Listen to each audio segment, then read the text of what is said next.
Alam mo yung pakiramdam na parang may dalawang mundo ka?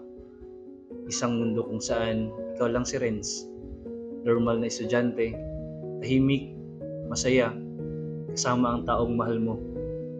Tapos isang mundo na puno ng suntukan, dugo at sigawan. Ganito ang buhay ko. At si Mia, babaeng mahal ko, hindi niya alam. Ang tahimik mo ngayon. Sabi niya habang nakasandal sa balikat ko. May iniisip ka ba? Napangiti ako kahit ang totoo. Sumasakit pa rin ang tagiliran ko sa laban kagabi. Tinamaan ako ng isang malakas na suntok. Hindi ko alam kung may bali na to o pasalang. Wala. Napagod lang siguro sa school. Sagot ko. Ayokong makita niya yung sugat ko. Ayokong makita niya yung totoong buhay ko. Sigurado ka? Tumingala siya sa akin. Parang may gusto siyang basahin sa mukha ko. Oo naman. Nagkibit balikat siya at ngumiti. Okay, sige. Pero kung may bumagabag sa'yo, lagi lang ako nandito ha? Ang bigat sa dibdib. Gusto kong sabihin sa kanyang totoo. Pero paano kung matakot siya? Paano kung iwan niya ako? Di ko kaya. Mahal ko si Renz. Alam ko yun. Pero may bumabagabag sa akin.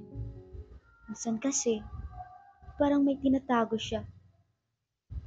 May mga araw na bigla na lang siyang hindi nagpaparamdam. Minsan naman, may mga sugat siya kahit wala namang PE.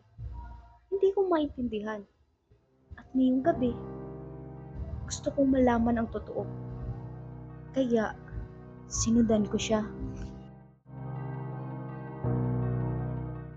Hindi ko alam kung ano dapat kong maramdaman habang nakatayo sa gilid ng Rawson, sa gitna ng madilim na eskineta, sa lugar na kahit kailan hindi ko inakalang mapupuntahan ko. At doon, nakita ko siya, si Renz. Hindi bilang estudyante kilala ko, kundi bilang isang mandirigma sa ilalim ng ilaw ng linggo. Sigawan ang maraming tao sa paligid, halong tuwa at pangamba. Ang mga kalalakihang nakapalibot may hawak na pera, sumisigaw sa pangalan na sinuportahan lahat. At sa harap ng lahat, si Renz, bugbog, may dugo sa labi, pero nakatayo pa rin. Akala mo kaya mong talunin kaming lahat? Sigaw ng isa sa mga lalaking nakapaligid sa kanya. 5 sila. 5 laban sa isa. Tangina, Renz, tumakbo ka na. Pero hindi. Nasa likod siya ng kumpiyansa. Isang matalim na ngiti ang lumalabas sa labi niya. Sige, lahat kayo. Sabay-sabay. Tila lalong lumakas ang hiyawan ng mga tao sa paligid. Hindi ko alam kung paano ako nanatiling nakatayo o habang pinapanood ko siya. 1, 2, 3 suntok. Lahat mabilis, lahat malinis. Isang sipa na nababagsak sa isa. Isang suntok na natatigil sa pangalawa. Parang sayaw, parang sinig. Pero ang bawat galaw may bigat, may puwersa. Walang makalapit sa kanya na hindi natutumba. Ang undefeated champion sa underground arena? Nang matapos ang lahat, nakatayo pa rin siya. Hinihingal, pero walang takot sa mukha. Pero ang hindi niya alam, nandito ako. Nanlaki ang mga mata niya nung matagpo ang mga tingin namin. Sa isang iglap, wala na ang takot sa mukha niya. Napalitan yun ng gulat. Takot. Para bang ako na ang kalabang hindi niya na kayang labanan. Mali. Mali na nandito si Mia.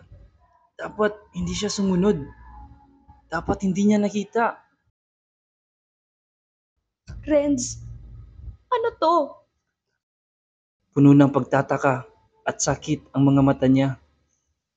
Parang wala akong boses. Gusto kong lumapit, pero alam kong may lamat na to.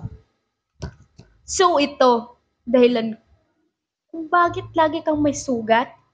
Kung bakit minsan hindi ka nagpaparamdam? Bakit hindi mo to sinabi? Lumakas ang boses niya. Mia, hindi mo maintindihan. Sigaw ko pabalik. Delikado to, Mia. Ayokong madamay ka. Tahimik lang siya. Kita ko ang paglaglag ng mga balikat niya. Ang pagtulo ng luha niya. Renz, kung mahal mo talaga ako, bakit hindi mo sinabi? At doon ko naramdaman, talo na ako. 3 linggo. 3 linggo akong bugbog. Pero hindi dahil sa laban, hindi dahil wala siya. Hindi ko na kaya.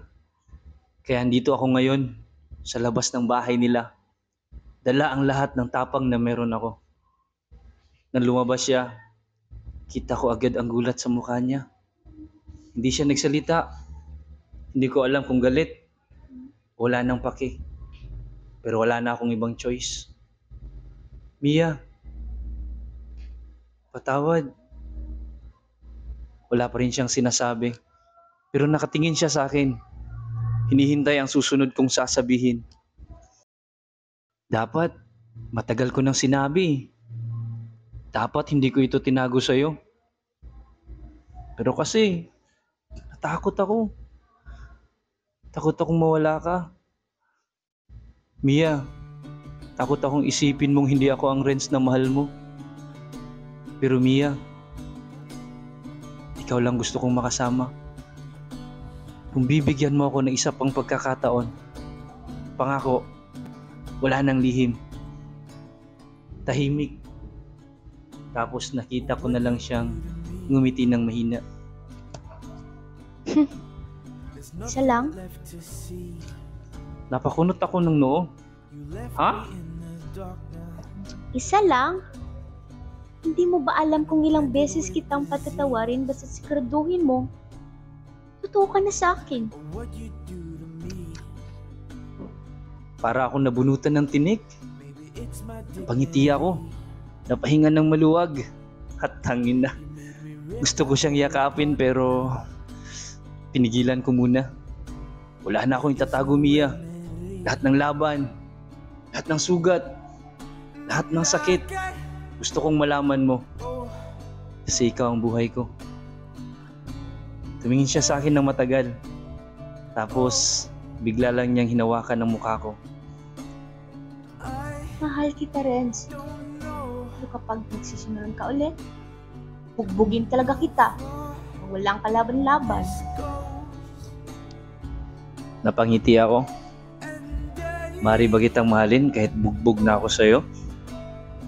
Napailing siya tapos ngumiti. Nagyakapin niya ako. Alam kong ito na yung panalo na hindi ko kayang ipusta kanino man.